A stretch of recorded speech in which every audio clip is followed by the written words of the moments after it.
Honorable Speaker, I present the budget for 2023-2024.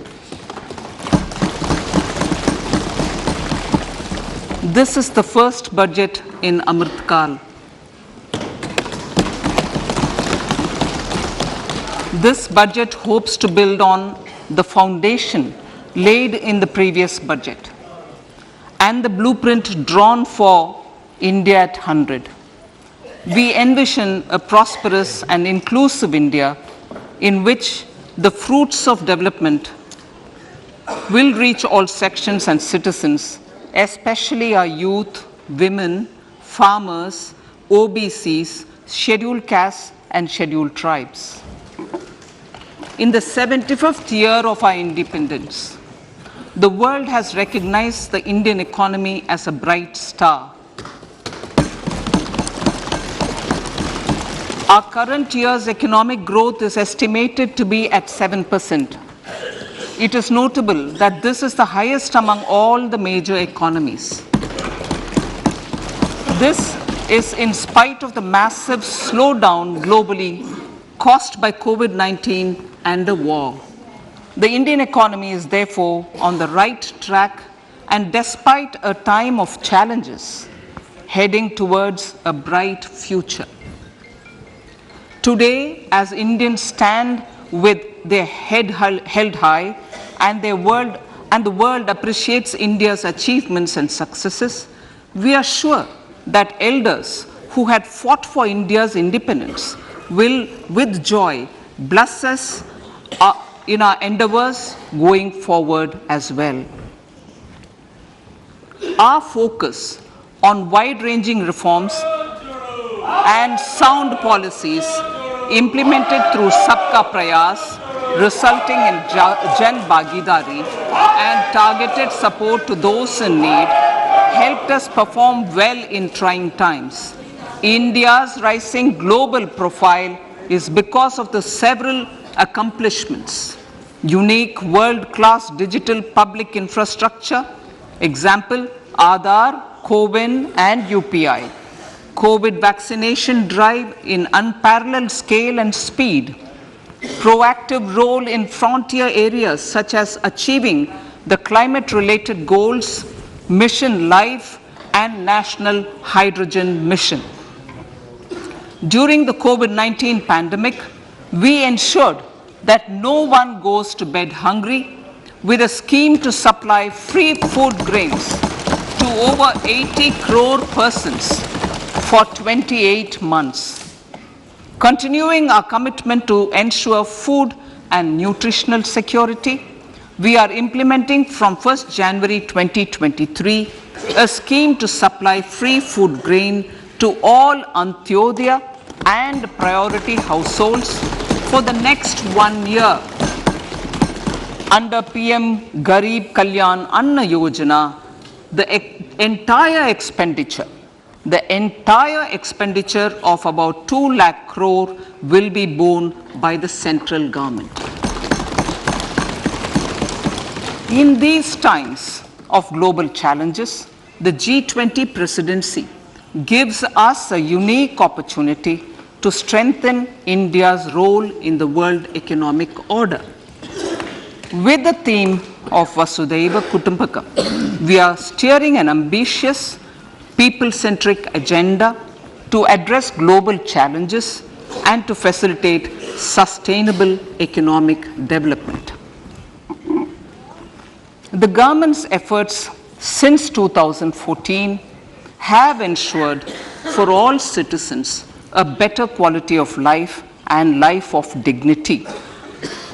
The per capita income has more than doubled to 1.97 lakh rupees. In these 9 years, the Indian economy has increased in size from being 10th to 5th largest in the world. We have significantly improved our position as well as a well-governed and innovative country with a conducive environment for business as reflected in several global indices. We have made a significant progress in many sustainable development goals. The economy has become a lot more formalized as reflected in the EPFO membership, more than doubling to 27 crore and rupees 7,400 crore digital payments of 126 lakh crore rupees through UPI in 2022. The efficient implementation of many schemes with universalization of targeted benefits has resulted in inclusive development. Some of the schemes are 11.7 crore household toilets under Swachh Bharat mission, which is achieved, 9.6 crore LPG connections under Ujjwala, 220 crore COVID vaccination of 102 crore persons, 47.8 crore PM Jan Dhan bank accounts, insurance cover for 44.6 crore persons under PM Suraksha Bima and PM Jeevan Jyoti Yojana, and cash transfer of 2.2 lakh crores of rupees to 11.4 crore to over 11.4 crore farmers under PM Kisan Samman Nidhi. Our vision for the Amrit Kal includes technology-driven and knowledge-based economy with strong public finances and a robust financial sector. To achieve this, Jan Bhagidari through Sabka Saath, Sabka Prayas is essential. The economic agenda for achieving this vision focuses on three things. First, facilitating ample opportunities for citizens, especially the youth, to fulfill their aspirations. Second, providing strong impetus to growth and job creation. And third, strengthening macroeconomic stability. To service these focus areas in our journey to India at 100, we believe that the following four opportunities can be transformative during Amrit Kal. Economic empowerment of women. Deen Dayal Antyodaya Yojana National Rural Livelihood Mission has achieved remarkable success by mobilizing rural women into 81 lakh self-help groups. We will enable these groups to reach the next stage of economic empowerment through formation of large producer enterprises or collectives, with each having several thousand members and managed professionally. They will be helped with raw materials supply and for better design, quality, branding and marketing of their products. Through supporting these policies, they will be enabled to scale up their operations to serve the large consumer markets, as has been the case with the several startups growing into unicorns. PM Vishwakarma Kaushal Samman, PM Vikas. For centuries, traditional artisans and craftspeople who work with their hands using tools have brought renown for India. They are generally referred to as Vishwakarma. The art and the handicraft created by them represents the true spirit of Atmanirbhar Bharat. For the first time, a package of assistance for them has been conceptualized. The new scheme will enable them to improve the quality, scale, and reach of their products, integrating them with the MSME value chain. The components of this scheme will include not only financial support, but also access to advanced skill training, knowledge of modern digital techniques, and efficient green technologies, brand promotion, linkage with local and global markets, digital payments, and social security. This will greatly benefit the scheduled castes, scheduled tribes, OBCs, women, and people belonging to the weaker sections. Tourism. The country offers immense attraction for domestic as well as foreign tourists. There is a large potential to be tapped in tourism. The sector holds huge opportunities for jobs and entrepreneurship for youth in particular. Promotion of tourism will be taken up on mission mode with active participation of states, convergence of government programs, and public-private partnerships. Green growth. We are implementing many programs for green fuel, green energy, green farming, green mobility, green buildings, and green equipment, and policies for efficient use of energy across various economic sectors. These green growth efforts help in reducing carbon intensity of the economy and provides for large-scale green job opportunities.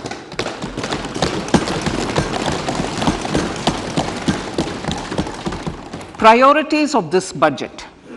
The budget adopts the following 7 priorities. They complement each other and act as the Saptarishi guiding us through the Amritkal. Inclusive development, reaching the last mile, infrastructure and investment, unleashing the potential, green growth, youth power, and financial sector. I now speak on the priority number 1, inclusive development. The government's philosophy of Sabka Saath, Sabka Vikas has facilitated inclusive development covering in specific farmers, women, youth, OBCs, scheduled castes, scheduled tribes, Divyangjan, and economically weaker sections, and overall priority for the underprivileged, Vanchiton ko Variyata. There has also been a sustained focus on Jammu Kashmir, Ladakh, and the Northeast. This budget builds on those efforts. Digital public infrastructure for agriculture. Digital public infrastructure for agriculture will be built as an open source, open standard, and interoperable public good. This will enable inclusive farmer-centric solutions through relevant information services for crop planning and health, improved access to farm inputs, credit and insurance, help for crop estimation, market intelligence, and support for growth of agri-tech industry and startups.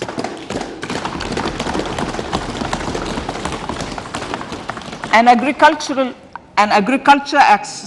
accelerator fund. An agriculture accelerator fund will be set up to encourage agri startups by young entrepreneurs in rural areas. The fund will aim at bringing innovative and affordable solutions for challenges faced by farmers. It will also bring in modern technologies to transform agricultural practices, increase productivity and profitability. To enhance the productivity of extra long staple cotton, we will adopt a cluster-based and value chain approach through public-private partnerships. This will mean collaboration between farmers, state and industry for input supplies, extension services and market linkages. We will launch an Atmanirbhar Clean Plant program to boost availability of disease-free, quality planting material for high-value horticultural crops at an outlay of 2,200 crores. Global hub for millets, which are Sri Anna. India is the forefront India is at the forefront of popularizing millets, whose consumption furthers nutrition, food security, and welfare of farmers, said the Honorable Prime Minister. We are the largest producer and second largest exporter of Sri Anna in the world. We grow several types of Sri Anna, such as Sri Anna Jowar, Sri Anna Ragi, Sri Anna Bajra, Sri Anna Kutu, Ramdana, Kangni, Kutni, Kutki, Kodo, China, and Sama. These have a number of health benefits and have been an integral part of our food for centuries. I acknowledge with pride the huge service done by small farmers in contributing to the health of fellow citizens by growing these Sri Anna. Now, to make India a global hub for Sri Anna, the Indian Institute of Millet Research, ideally Indian Institute of the Sri Anna Research, Hyderabad, will be supported as the center of excellence for sharing best practices, research, and technologies at the international level. The agricultural credit target will be increased to 20 lakh crores with focus on animal husbandry, dairy, and fisheries. We will launch a new sub-scheme of PM Matsya Sampada Yojana, which is an existing scheme, but we launch a new sub-scheme with targeted investment of 6,000 crores to further enable activities of fishermen, fish vendors, and micro and small entrepreneurs, improve value chain efficiencies, and expand the market. For farmers, especially small and marginal farmers and other marginalized sections, the government is promoting cooperative-based economic development model. A new Ministry of Cooperation was formed with a mandate to realize the vision of Sahakar Se Samriddhi. To realize this vision, the government has already initiated computerization of 63,000 primary agricultural credit societies with an investment of 2,516 crores. In consultation with all the stakeholders and the states, model bylaws for PACS were formulated, enabling them to become multi-purpose PACS. A national cooperative database is being prepared for countrywide mapping of cooperative societies. With this backdrop, we will implement a plan to set up massive decentralized storage capacity.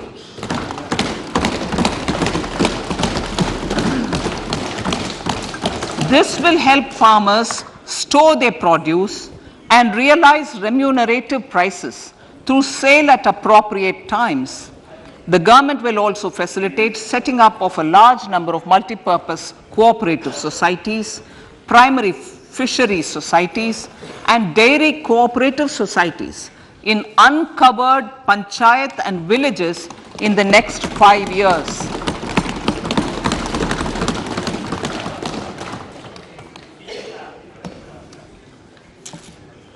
Health, education, and skilling. 157 new nursing colleges will be established in co-location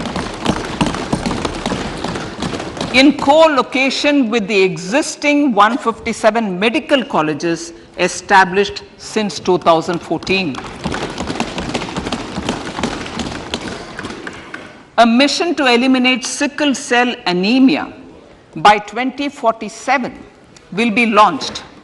It will entail awareness creation, universal screening of 7 crore people in the age group of 0 to 40 years in affected tribal areas and counseling through collaborative efforts of central ministries and state governments.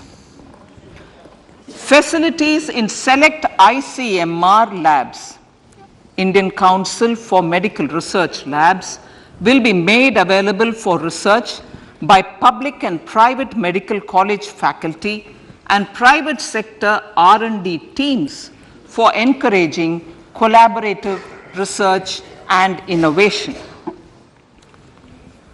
A new program to promote research and innovation in pharmaceuticals will be taken up through centers of excellence. We shall also encourage industry to invest in research and development in specific priority areas.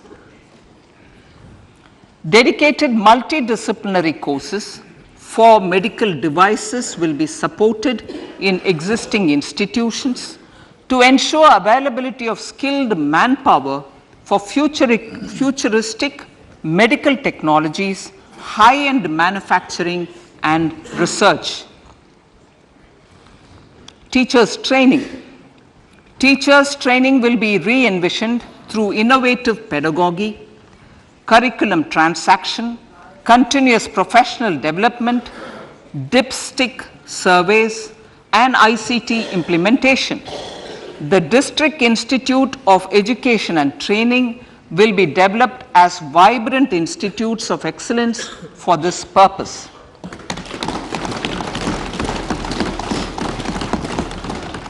National Digital Library for Children and Adolescents. A National Digital Library for Children and Adolescents will be set up for facilitating availability of quality books across geographies, languages, genres, and levels, and device agnostic accessibility. States will be encouraged to set up physical libraries for them at panchayat and ward levels and provide infrastructure for accessing the national digital library resources. Additionally, to build a culture of reading and to make up for pandemic time learning loss, the National Book Trust, the Children's Book Trust, and other sources will be encouraged to provide and replenish non-curricular titles in regional languages and in English to these physical libraries. Collaboration with NGOs that work in literacy will also be a part of this initiative. To inculcate financial literacy, financial sector regulators and organizations will be encouraged to provide age-appropriate reading material to these libraries. I move to priority 2, reaching the last mile. Prime Minister Vajpayee's government had formed the Ministry of Tribal Affairs and the Department of Development of Northeast Region to provide a sharper focus to the objective of reaching the last mile. Our government has formed the Ministries of Ayush, Fisheries, Animal Husbandry and Dairying, Skill Development, Jal Shakti and Cooperation.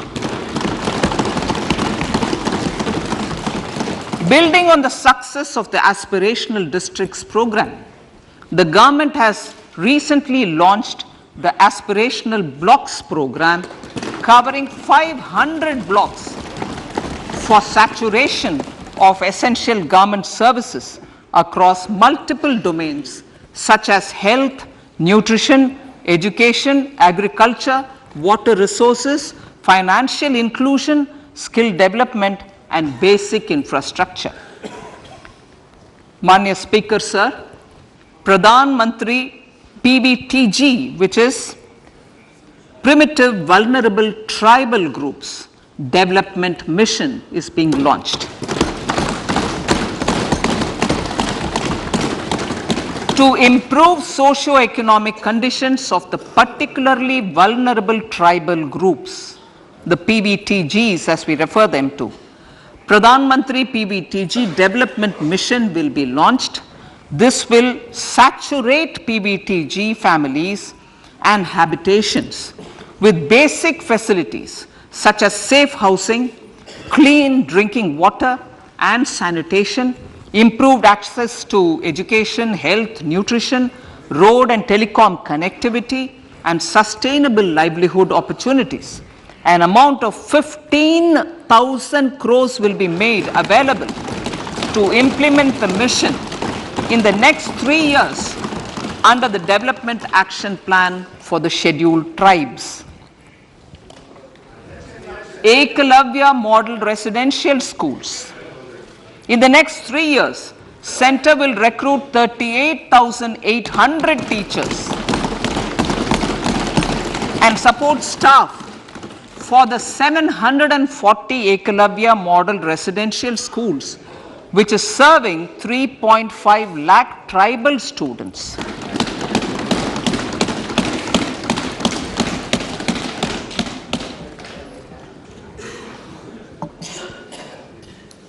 In the drought-prone central regions of Karnataka, central assistance of 5,300 crore will be given to Upper Bhadra project to provide sustainable micro irrigation and filling up of surface tanks for drinking water.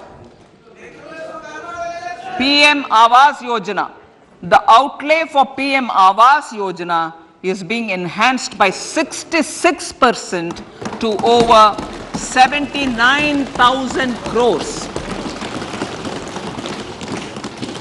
Bharat Shared Repository of Inscriptions will be set up in a digital epigraphy museum with digitization of 1 lakh ancient inscriptions in the first stage. Support for poor prisoners. For poor persons who are in prisons and unable to afford the penalty or the bail amount, required financial support will be provided. Priority number 3, infrastructure and investment. Investments in infrastructure and productive capacity have a large multiplier impact on growth and employment. After the subdued period of the pandemic, private investments are growing again. The budget takes the lead once again to ramp up the virtuous cycle of investment and job creation. Honorable Speaker, sir, the capital investment outlay is being increased steeply for the 3rd year in a row by 33% to 10 lakh crores, which would be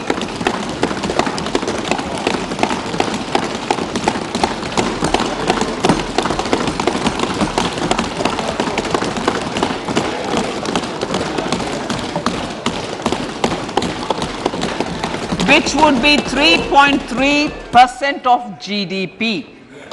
This will almost be 3 times the outlay made in 2019-20.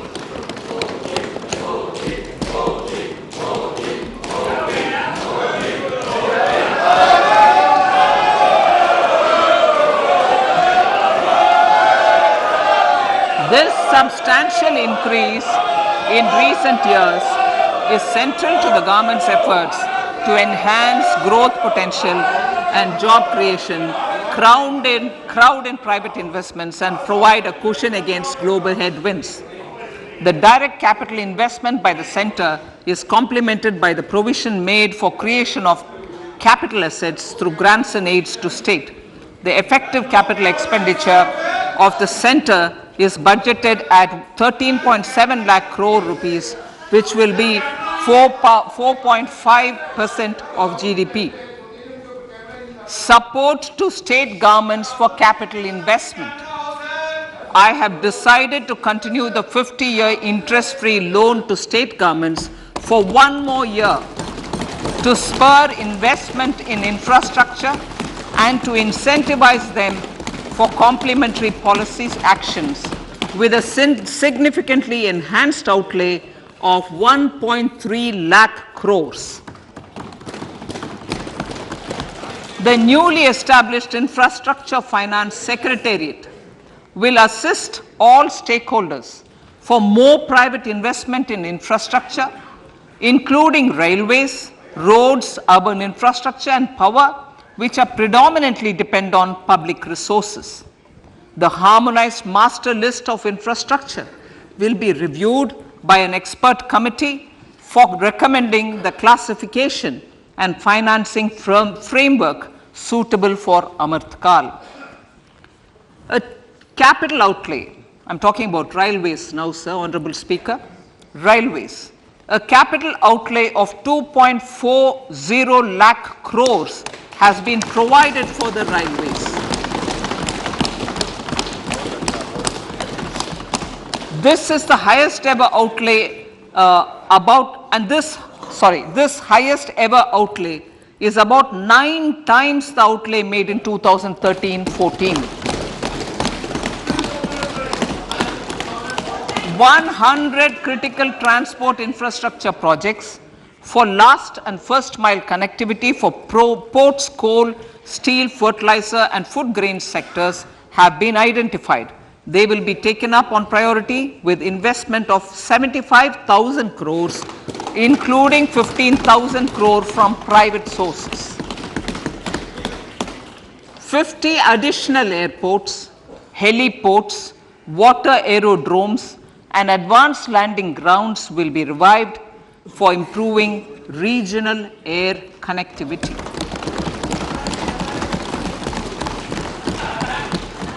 Sustainable cities for tomorrow.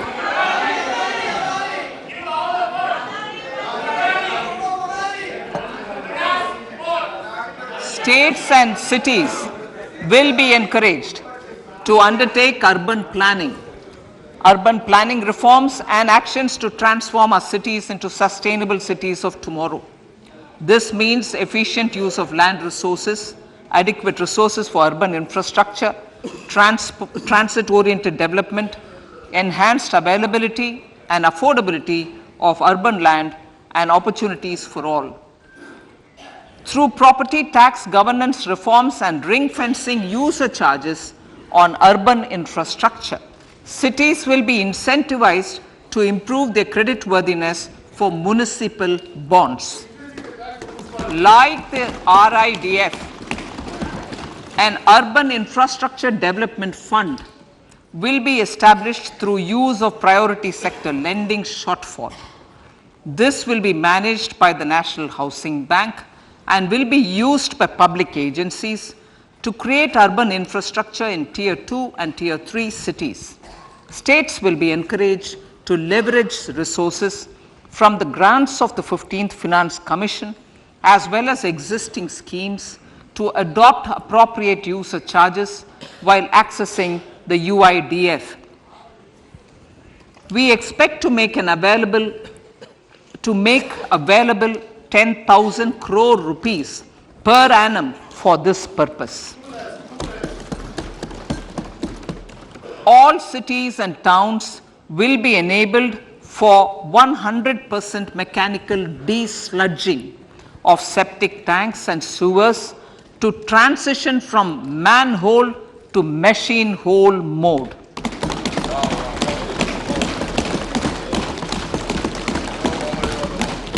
Enhanced focus will be provided for scientific management of dry and wet waste. Honorable Speaker, sir, our Prime Minister had said, good governance is the key to a nation's progress. Our government is committed to providing a transparent and accountable administration which works for the betterment and welfare of common citizens. Mission Karma Yogi. Under Mission Karma Yogi, center, states and the union territories are making and implementing capacity building plans for civil servants. The government has also launched an integrated online training platform, I Got Karma Yogi, to provide continuous learning opportunities for lakhs of government employees to upgrade their skills and facilitate people-centric approach.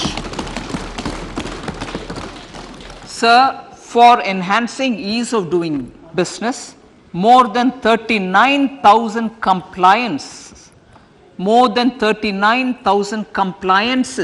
have been reduced, and more than 3,400 legal provisions have been decriminalized. For furthering the trust-based governance, we have introduced the Jan Vishwas Bill to amend 42 central acts. This budget proposes a series of measures to unleash the potential of our economy. Centers of Excellence for Artificial Intelligence. For realizing the vision of Make AI in India and Make AI Work for India, 3 centers of excellence for artificial intelligence will be set up in top educational institutions.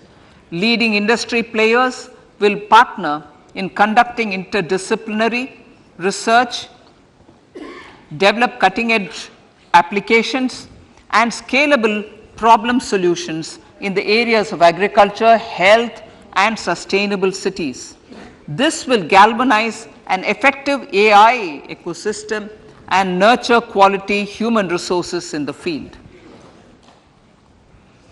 National Data Governance Policy. To unleash innovation and research by startups and academia, a national data governance policy will be brought out. This will enable access to anonymized data. The KYC process will be simplified, adopting a risk-based instead of one-size-fits-all approach. The financial sector regulators will also be encouraged to have a KYC system fully amenable to meet the needs of digital India. One-stop solution for identity and address updating. A one-stop solution for reconciliation and updating of identity and address of individuals maintained by various government agencies, regulators, and regulated entities will be established using DigiLocker service and Aadhaar as foundational identity.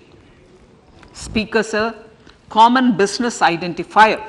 For the business establishments required to have a permanent account number, the PAN will be used as the common identifier for all digital systems of specified government agencies. This will bring ease of doing business, and it will be facilitated through a legal mandate. For obviating the need for separate submission of same information to different government agencies, a system of unified filing process will be set up. Such filing of information or return in simplified forms on a common portal will be shared with other agencies as per the filer's choice. Vivad Se Vishwas 1.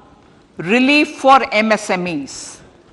In cases of failure by MSMEs to execute contracts during the COVID period, 95% of the forfeited amount relating to the bid or performance security will be returned to them by government and government undertakings.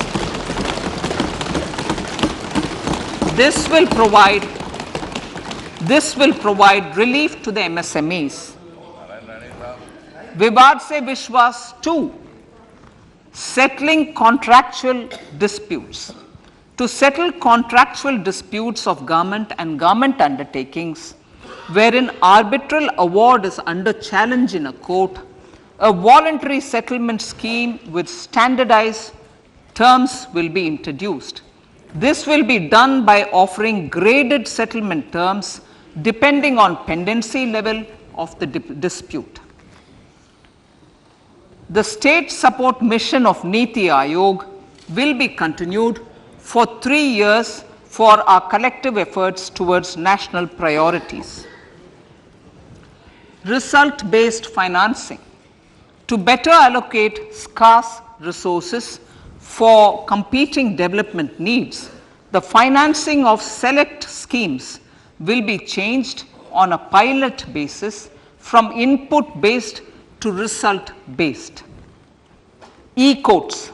For efficient administration of justice, Phase 3 of e-courts projects Phase 3 of the e-courts project will be launched with an outlay of 7,000 crores. Fintech services in India have been facilitated by our digital public infrastructure, including Aadhaar, PM Jan Dhan Yojana, Video, KYC, India Stack, and UPI. To enable more fintech innovative services, the scope of documents available in DigiLocker for individuals will be expanded. An entity DigiLocker will be set up for the use by MSMEs, large businesses, and also charitable trusts. This will be towards storing and sharing documents online securely whenever needed with various authorities, regulators, banks, and other business entities. 5G services. 100 labs for developing applications using 5G services will be set up in engineering institutions.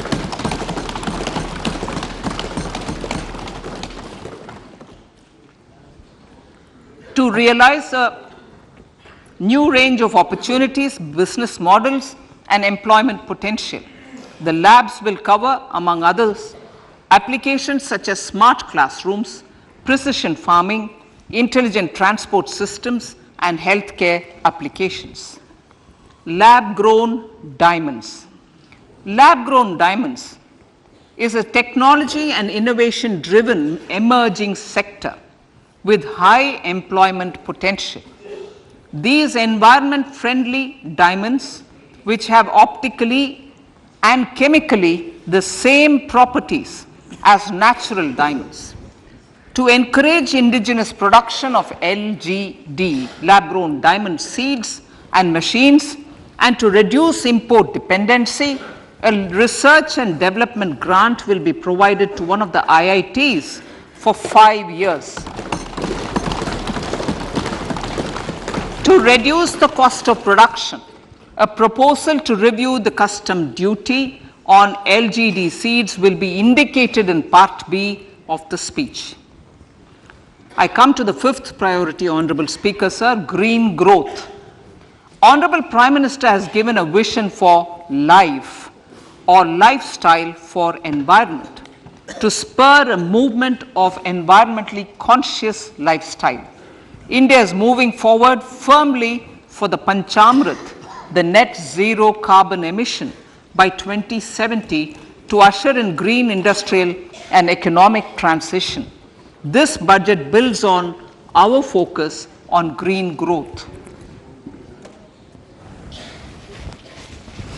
The recently launched National Green Hydrogen Mission with an outlay of 19,700 crores will facilitate transition of the economy to low carbon intensity, reduce dependence on fossil fuel imports, and make the country assume technology and market leadership in this sunrise sector.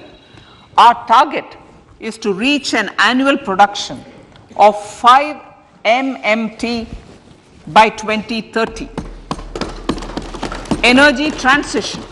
This budget provides for 35,000 crores for priority capital investment towards energy transition and net zero objectives and energy security by Ministry of Petroleum and Natural Gas. To steer the economy on sustainable development path, battery energy storage systems with capacity of 4,000 MWh will be supported with viability gap funding. A detailed framework for pumped storage projects will also be formulated. Renewable energy evacuation.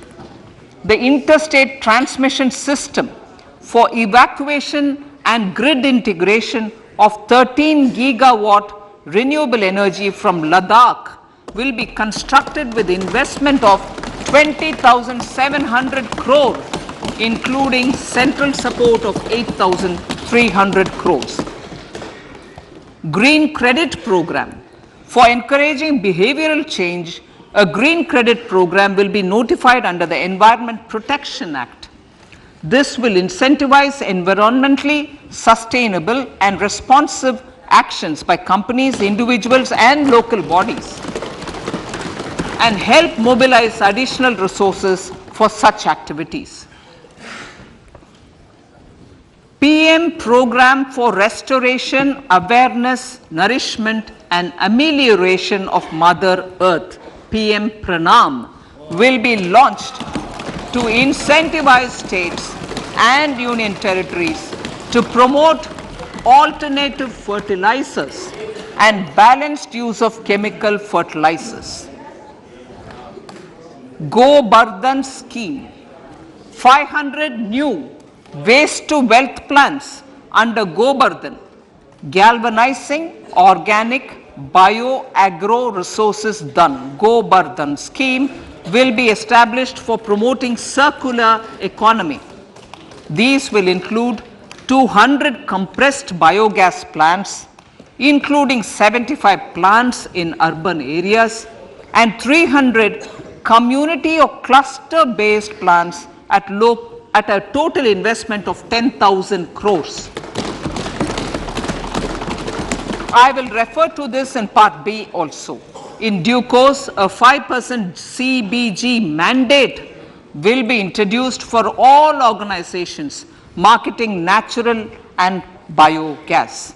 For collection of biomass and distribution of biomanure, appropriate fiscal support will also be provided. Bharatiya Prakritik Kheti Bio Input Resource Centers. Over the next 3 years, we will facilitate 1 crore farmers to adopt natural farming. For this, Honorable Speaker, 10,000 bio input resource centers will be set up, creating a national level distributed micro fertilizer and pesticide manufacturing network. Mishti.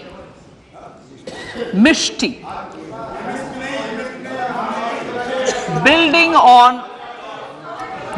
on India's success in afforestation, mangrove initiative for shoreline habitats and tangible incomes, Mishti, will be taken up for mangrove plantation along the coastline and on salt pan lands wherever feasible through convergence between Manrega, Campa, Fund and other sources. Amrit Dharohar. Wetlands are vital ecosystems which sustain biological diversity. In his latest Man Ki Baat, the Prime Minister said, now, I quote, now the total number of Ramsar sites in our country has increased to 75, whereas before 2014, there were only 26, unquote. Local communities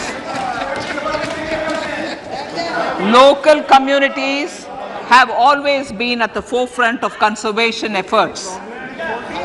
The government will promote their unique conservation values through Amrit Dharohar, a scheme that will be implemented over the next 3 years to encourage optimal use of wetlands and enhance biodiversity, carbon stock, ecotourism opportunities, and income generation for local communities. Coastal shipping. Coastal shipping will be promoted as the energy efficient and lower cost mode of transport both for passengers and freight, through PPP mode with viability gap funding. Vehicle replacement. Vehicle replacement is an important continuing policy, replacing the old political, I know, replacing,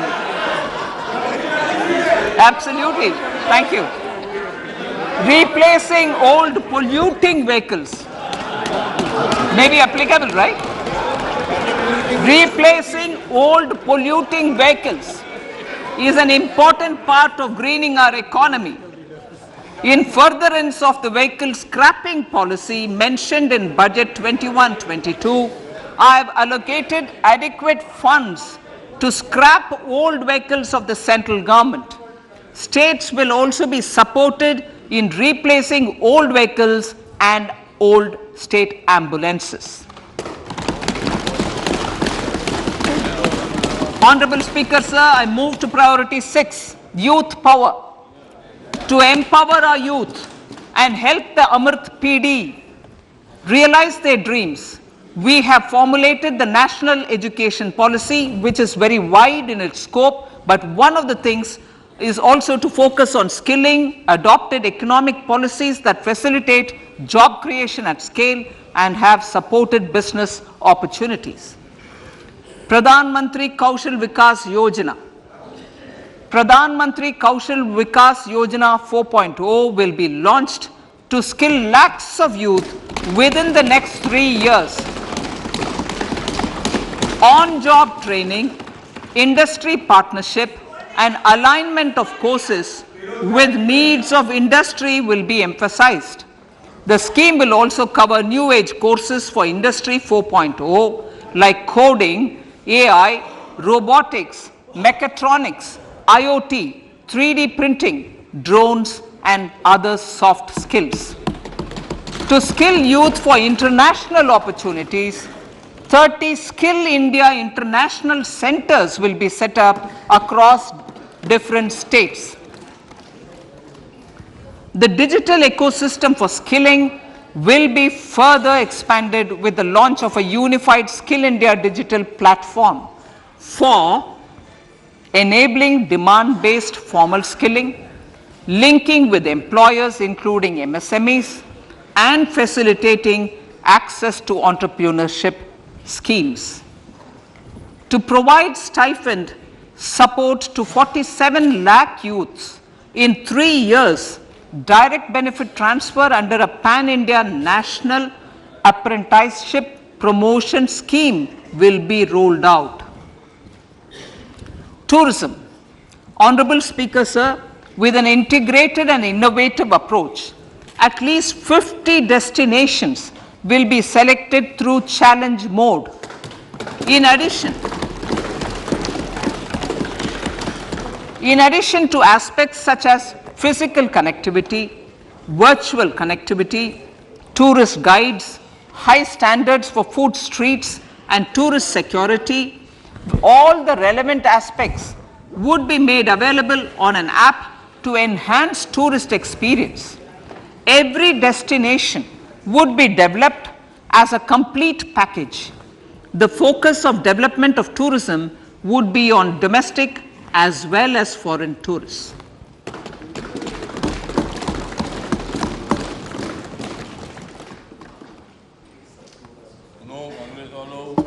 Sector-specific skilling and entrepreneurship development will be dovetailed to achieve the objectives of Dekho Apna Desh initiative. This was launched as an appeal by the Honorable Prime Minister to the middle class to prefer domestic tourism over international tourism. The integrated development of theme-based tourist circuits, the Swadesh Darshan scheme, was also launched. Under the Vibrant Villages program, tourism infrastructure and amenities will be facilitated in border villages. Unity Mall. States will be encouraged to set up a Unity Mall in their state capital or most prominent tourism center or the financial capital for promotion and sale of their one district, one product and GI products and other handicraft products, and for providing space for such products of all other states as well. Sir, priority number 7, financial sector. Our reforms in the financial sector and innovative use of technology have led to financial inclusion at scale, better and faster service delivery, ease of access to credit and participation in financial markets. This budget proposes to further these measures. Credit guarantee for MSMEs. Last year, I proposed revamping of the credit guarantee scheme for the MSMEs. I am happy to announce that the revamped scheme will take effect from 1st April 2023 through infusion of 9,000 crores in the corpus. This will enable additional collateral-free guaranteed credit of 2 lakh crores of rupees. Further, the cost of credit will be reduced by about 1%. A national financial information registry will be set up to serve as the central repository of financial and ancillary information. This will facilitate efficient flow of credit, promote financial inclusion, and foster financial stability. A new legislative framework will govern this credit public infrastructure and will be designed in consultation with the RBI. To meet the needs of Amrit Kal and to facilitate optimum regulation in the financial sector, public consultation, as necessary and feasible, will be brought to the process of regulation making and issuing subsidiary directions. To simplify, to ease, and to reduce cost of compliance, financial sector regulators will be requested to carry out a comprehensive review of existing regulations. For this, they will consider suggestions from public and regulated entities. Time limits to decide the application under various regulations will also be laid down. Honorable Speaker, sir, to enhance business activities in GIFT IFSC, the following measures will be taken. Delegating powers under the SEZ Act to the IFSCA to avoid dual regulation. Setting up a single window IT system for registration and approval of IFSCA, SEZ authorities, GSTN, RBI, SEBI, and IRDAI. Permitting acquisition financing by IFSC banking units of foreign banks. Establishing a subsidiary of Exim Bank for trade refinancing. Amending IFSCA Act for statutory provisions for arbitration, ancillary services, and avoiding dual regulation under the SEZ Act, and recognizing offshore derivative instruments as valid contracts. Honorable Speaker, sir, data embassy. For countries looking for digital continuity solutions, we will facilitate setting up of their data embassies in GIFT IFSC.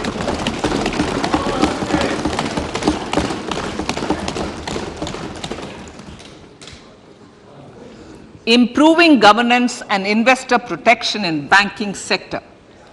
To improve bank governance and enhance investors' protection, certain amendments to the Banking Regulation Act, the Banking Companies Act, and the Reserve Bank of India Act are being proposed. Capacity building in securities market.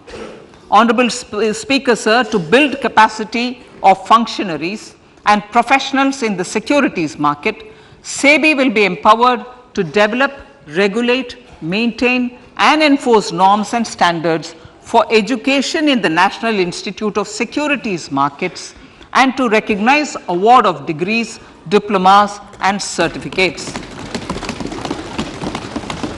A central processing center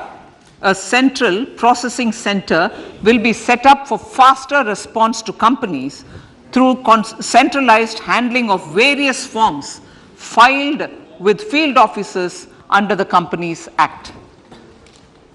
Reclaiming of shares and dividends. For investors to reclaim unclaimed shares and unpaid dividends from the Investor Education and Protection Fund Authority with ease,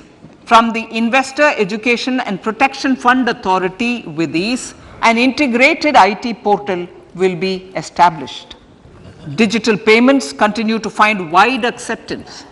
In 2022, they show an increase of 76% in transaction and 91% in value. Fiscal support for this digital public infrastructure will continue in 2023-2024. Azadi Ka Amrit Mahotsav, Mahila Samman Bachat Patra. For commemorating Azadi Ka Amrit Mahotsav, a one-time new small savings scheme, Mahila Samman Savings Patra or Savings Certificate, Mahila Samman Savings Certificate will be made available for a 2-year period up to March 2025. This will offer deposit facility up to 2 lakh in the name of a woman or girls for a tenure of 2 years at fixed interest rate of 7.5% with partial withdrawal option. Senior citizens. The maximum deposit limit for senior citizens savings scheme will be enhanced from 15 lakh to 30 lakhs of rupees. The maximum deposit limit for monthly income account scheme will be enhanced from 4.5 lakh to 9 lakh for single account and from 9 lakh to 15 lakh for joint account. Honorable Speaker, sir, fiscal management. 50 years interest-free loan to states. The entire 50-year loan to states has to be spent on capital expenditure within 2023-24.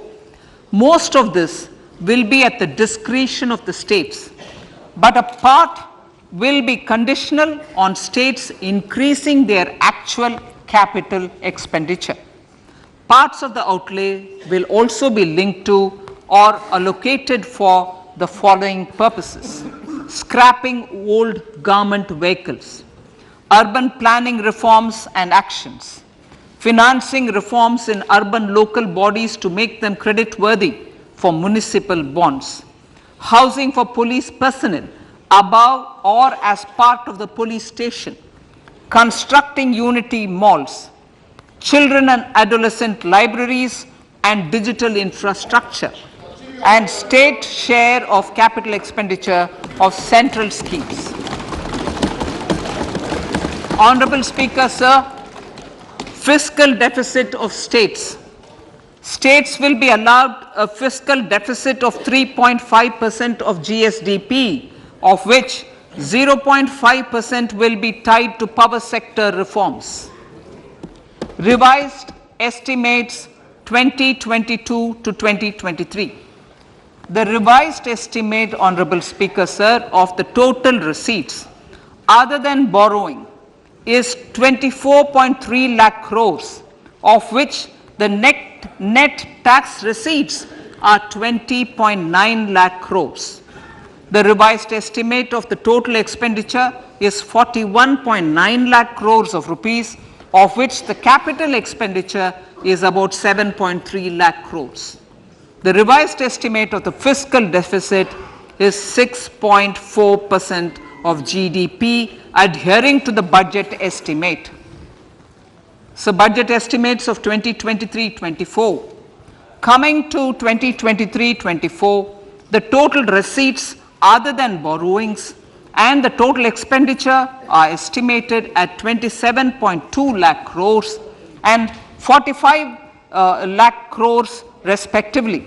The net tax receipts are estimated at 23.3 lakh crores. The fiscal deficit is estimated to be 5.9% of the GDP. In my budget speech for 21-22, I had announced that we plan to continue the path of fiscal consolidation, reaching a fiscal deficit of below 4.5% by 2025-26 with a fairly steady decline over the period.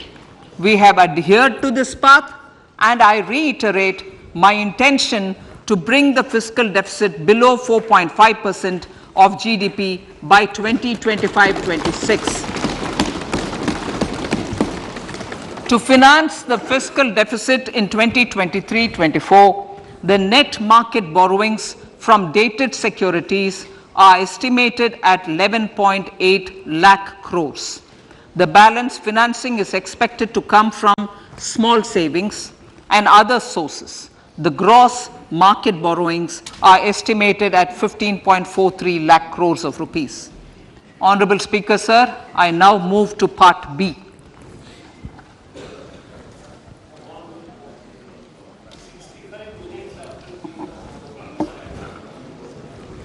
Indirect taxes. My indirect tax proposals will aim to promote exports, boost domestic manufacturing, enhance domestic value addition, encourage green energy and mobility. A simplified tax structure with fewer tax rates helps in reducing compliance burden and improving tax administration. I propose to reduce the number of basic customs duty rates on goods other than textiles and agriculture from 21 to 13. As a result, there are minor changes in the basic custom duties, cesses and surcharges on some items including toys, bicycle, automobiles and naphtha. Green mobility. To avoid cascading of taxes on blended compressed natural gas, I propose to exempt excise duty on GST paid compressed biogas contained in it. To further provide impetus to green mobility, customs duty exemptions is being extended to import of capital goods and machinery required for manufacture of lithium-ion cells for batteries used in electrical vehicles as well. Electronics. As a result of various initiatives of the government, including phased manufacturing program, mobile phone production in India has increased from 5.8 crore units valued at about 18,900 crore in 2014-15 to 31 crore units valued at 2,75,000 crore in the last financial year. To further deepen domestic value addition in manufacturing of mobile phones, I propose to provide relief to customs duty. I propose to provide relief in customs duty on import of certain parts and inputs like camera lens and continue the concessional duty on lithium-ion cells for batteries for another year. Similarly, to promote value addition in manufacture of televisions, I propose to reduce the basic customs duty on parts of open cells of TV panels to 2.5%. Electrical. To rectify inversion of duty structure and encourage manufacturing of electric kitchen chimneys, the basic custom duty on electric kitchen chimney is being increased from 7.5% to 15%, and that on heat coils for these is proposed to be reduced from 20% to 15%. Chemicals and petrochemicals. Denatured ethyl alcohol is used in chemical industry. I propose to exempt basic customs duty on it. This will also support the ethanol blending program and facilitate an endeavor for energy transition. Basic customs duty is also being reduced on acid grade fluorospar from 5% to 2.5% to make the domestic fluorochemicals industry competitive. Further, the basic customs duty on crude glycerin for use in manufacture of epichlorohydrin is proposed to be reduced from 7.5% to 2.5%.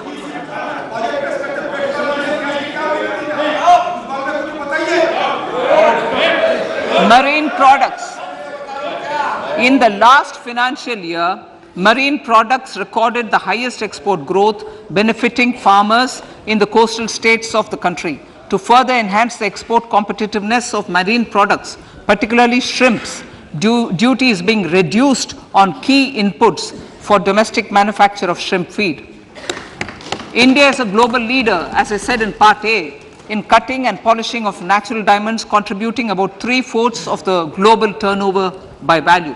With the depletion of deposits of natural diamonds, the industry is moving towards lab-grown diamonds, and it holds huge promise. To seize this opportunity, I propose to reduce the basic customs duty on seeds used in their manufacture. Customs duties on dore or doré and bars of gold and platinum were increased earlier this fiscal. I propose to increase the duties on articles made therefrom to enhance the duty differential. I also propose to increase the import duty on silver doors, bars and articles to align them with that on gold and platinum. To facilitate availability of raw materials for the steel sector, exemptions from basic custom duty on raw materials for manufacture of CRGO steel, ferrous scrap and nickel cathode is being continued. Similarly, the concessional BCD of 2.5% on copper scrap is also being continued to ensure the availability of raw materials for secondary copper producers who are mainly in the MSME sectors. Compounded rubber. The basic custom duty rate on compounded rubber is being increased from 10% to 25% or 30 kg, whichever is lower, at par with that of natural rubber other than latex, to curb circumvention of duty. Cigarettes. National calamity contingent duty on specified cigarettes was last revised 3 years ago. This is proposed to be revised upwards by about 16%. Direct taxes. I now come to my direct tax proposals. Honorable Speaker, these proposals aim to maintain continuity and stability of taxation, further simplify and rationalize various provisions to reduce the compliance burden, promote the entrepreneurial spirit, and provide tax relief to citizens. It has been constant endeavor of the Income Tax Department to improve taxpayer services by making compliance easy and smooth. Our taxpayers portal received a maximum of 72 lakh returns in a day, processed more than 6.5 crore returns this year. Average processing period reduced from 93 days in financial year 13-14 to 16 days only now, and 45% of the returns were processed within 24 hours. We intend to further improve this, roll out the next generation common IT return form for taxpayer convenience, and also plan to strengthen the grievance redressal mechanism. MSMEs and professionals. MSMEs are growth engines of our economy. Micro enterprises with turnover up to 2 crore of rupees and certain professionals with turnover of up to 50 lakh rupees can avail the benefit of presumptive taxation. I propose to provide enhanced limits of 3 crore and 75 lakh respectively to the taxpayers whose cash receipts are no more than 5%. Whose cash receipts are no more than 5%. Moreover, to support MSMEs in timely receipt of payments, I propose to allow deduction for expenditure incurred on payments made to them only when payment is actually made. Cooperation. Cooperation is a value to be cherished.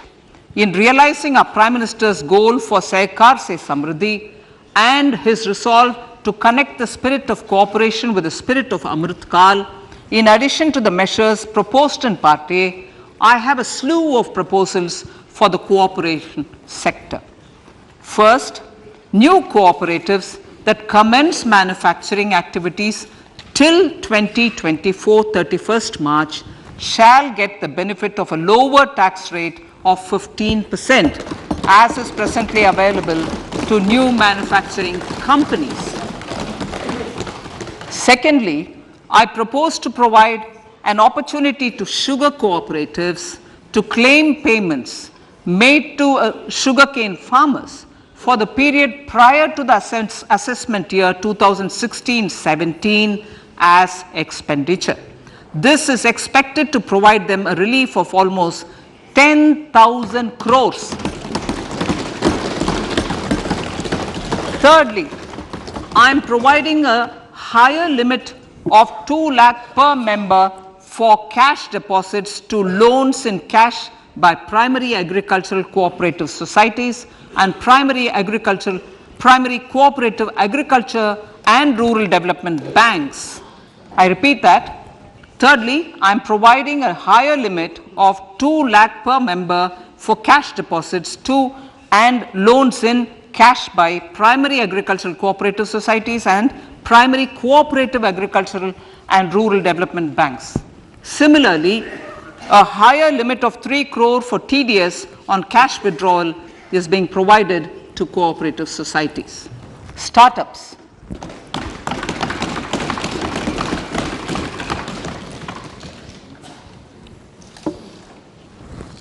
Entrepreneurship is vital for a country's economic development. We have taken a number of measures for startups and they have borne results. India is now the third largest ecosystem for startups globally and ranks second in innovation quality among middle income countries. I propose to extend the date of incorporation for income tax benefits to startups from 31/3/2023 to 31/3/2024. I further propose to provide the benefit of carry forward of losses on change of shareholding of startups from 7 years of incorporation to 10 years.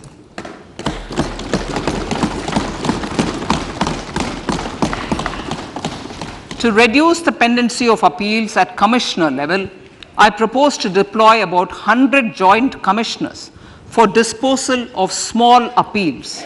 We shall also be more selective in taking up cases for scrutiny of returns already received this year.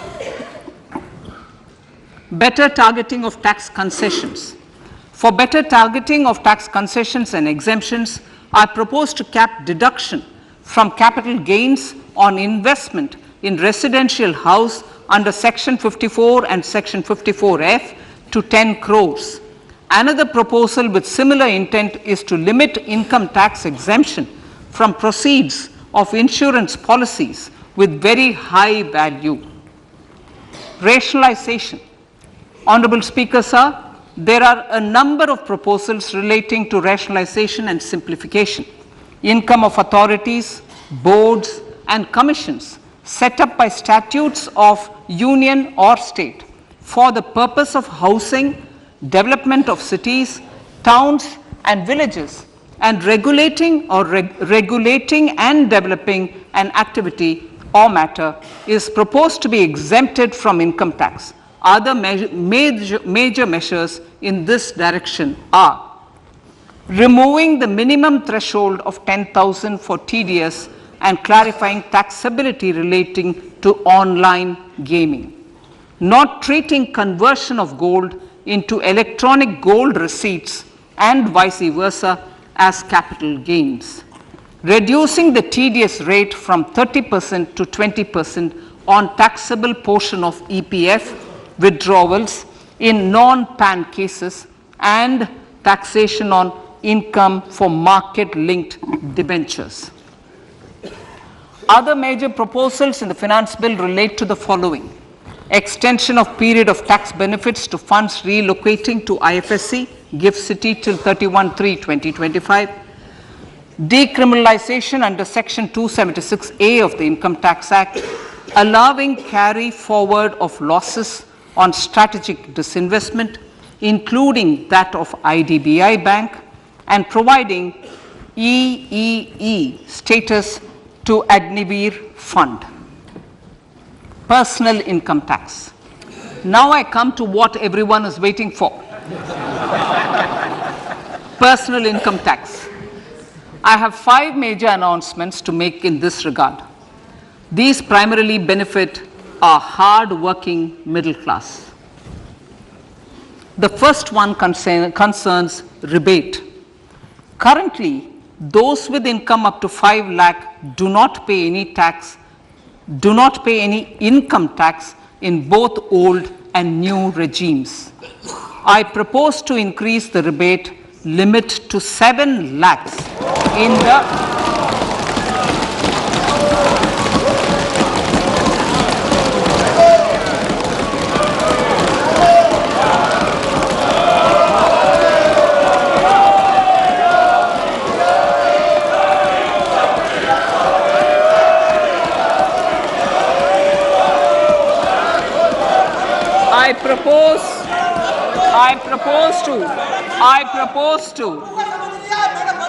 I propose to increase the rebate limit to 7 lakh in the new tax regime. Thus, persons in the new tax regime with income up to 7 lakhs will not have to pay any tax at all. The second proposal relates to middle class individuals. I had introduced in the year 2020 the new personal income tax regime with 6 income slabs starting from 2.5 lakh. I propose to change the tax structure in this regime by reducing the number of slabs to 5 and increasing the tax exemption limit to 3 lakhs. The new tax rates are 0 to 3 lakh, nil; 3 to 6 lakhs, 5%; 6 to 9 lakhs, 10%; 9 to 12 lakh, 15%; 12 to 15 lakhs, 20%; and above 15 lakhs, 30%. This will provide major relief to all taxpayers in the new regime. An individual with an annual income of 9 lakhs will be required to pay only 45,000 rupees. This is only 5% of his or her income. It is a reduction of 25% on what he or she is required to pay now. That is 60,000. So in the place of 60,000, it is now only 45,000. Similarly, an individual with an income of 15 lakh rupees would be required to pay only 1.5 lakh or 10% of his income or her income, a reduction of 20% from the existing liability of 1,87,500 rupees. My third proposal is for the salaried class and the pensioners, including family pensioners, for whom I propose to extend the benefit of standard deduction to the new tax regime. Each salaried person with an income of 15.5 lakh rupees or more will thus stand to benefit by 52,500 rupees. My fourth announcement in personal income tax is regarding the highest tax rate, which in our country is 42.74%. This is among the highest in the world. I propose to reduce the highest surcharge.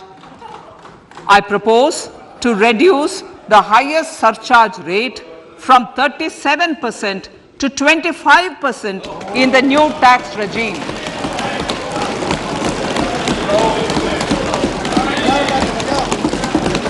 This would result in reduction of the maximum rate. This would result in the reduction of the maximum tax rate to 39%. Lastly, the limit of 3 lakh rupees for tax exemption on leave encashment on retirement of non-government salaried employees was last fixed in the year 2002, when the highest basic pay in the government was only 30,000 rupees per month. In line with the increase in the government salaries, I am proposing to increase this limit to 25 lakh rupees.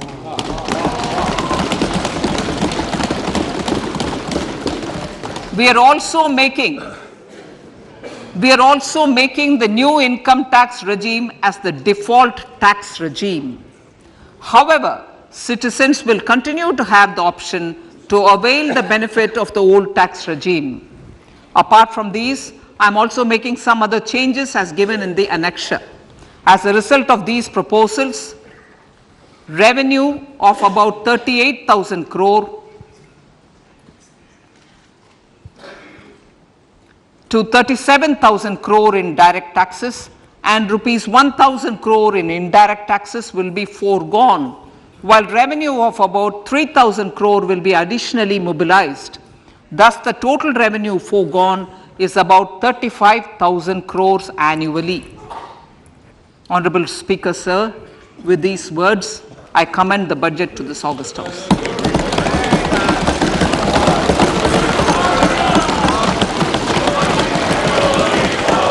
1 hour 25 minutes. Item number 1, माननीय item number 2, Shrimati Nirmala Sitharaman ji. Sir, with your permission, I lay on the table of the following statements. Under Section 3(1) of the Fiscal Responsibility Budget Management Act 2003, 1. Medium-term fiscal policy cum fiscal policy strategy statement and macroeconomic framework statement. माननीय सदस्यगण, जैसा कि आपको समाचार भाग 2 के माध्यम से पहले ही सूचित किया जा चुका है कि माननीय वित्त मंत्री जी के बजट भाषण की प्रतियां हार्ड कॉपी के रूप में उपलब्ध कराई गई है. आप बजट भाषण की अपनी अपनी प्रति प्रकाशन पलक से ले लें.